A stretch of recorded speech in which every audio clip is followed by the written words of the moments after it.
kuko ntako ntagera ndageragezaga ngahaha nkakora ibisabwa nkamudefiriza nkamwambika ariko akanga akanca inyuma ntabwo bishoboka kuko nafashe umwanzuro ndaje mu rukiko badutandukanye. Oya ntukumva amabwire uwo muntu arakubeshya wakubwiye ko aguca inyuma. Ntabwo babimbwiye babitora nase waramufashe. Oya kumufataho ntabwo namufashe. Urabona rero kubaka buriya kwihanganirana nge ndumva uwo mudamu nta kintu wamushinja wikumva amabwire abantu babashaka kubasenyera. Nubwo hari kikoko kubaka urugo rero no kwihanganirana no kugirana inama mukaganira banza uganire n'umudamu wawe umubwire utari koko bavuga ibi koko niko byagenze kandi wikumva amabwire abo bantu wasanga babona mwikundanira bagashaka kubasenyera.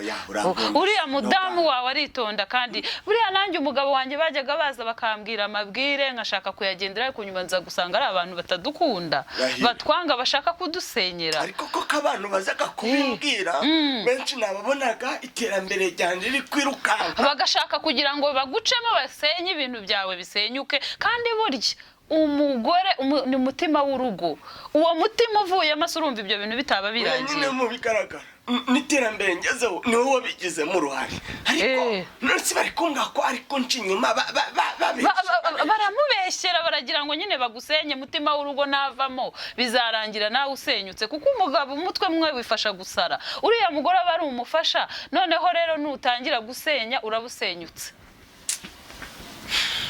Madame Karame hajya witwa nde?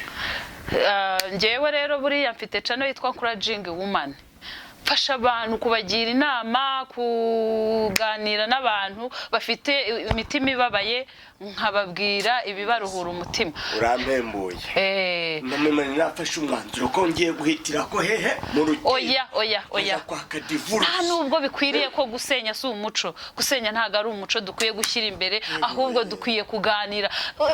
President Paul Kagame yaravuze ngo abantu babiri bananirwa kubana gute ariko gwamugana ntago uduba Kristo nshuti zacu dufite channel tugiye kuja turavura imitima z'abantu tukabafasha habagiye ibyo mugiye gupfa biruti ibyo mupfana.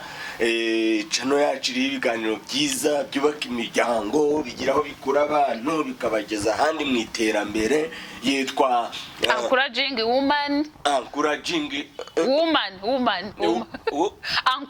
Woman yabije mu zindimi z'amahanga nize abiri ariko ibiganiro tuhatanga bica mu Kinyarwanda. Rero rwose umbwire abantu muhagane muze muturebe mpari ndi kumwe n'uyu tuba turi kumwe. Ikirenze ico usibye kubaka imiryango ku iterambere naco dufasha abantu uburyo bahera ku busabuza kuri zero Elenia Travail des hommes Nyagara nanje ndaki urakizi uranyemeje aho ngaho Nyagara wahera ku igi ukagera ku mamiliyari n'ibindi byinshi muzasangamo turahari rero aba bafite amatsiko go kumenya mayihuni dori hoja uza kandi kantu tubafitiye se tubafitiye imodoka za transport icyo nakibagiwe zihumura tumaje gutera imbere no kwiteza imbere mwibi tugiye kuja turababwa ko namwe mwabigendamo neza twiteje imbere tugura n'imodoka za transport. Yes baduhamagare aho waburi hose uduhamagare ako kanya tugenda tunagusetsa tugukinira komedi murabyo uratinda ukagerayo rwose. Iyo modoka ninjo zitwara uyu niwe pilot kugutera urwenya tukarimba yazi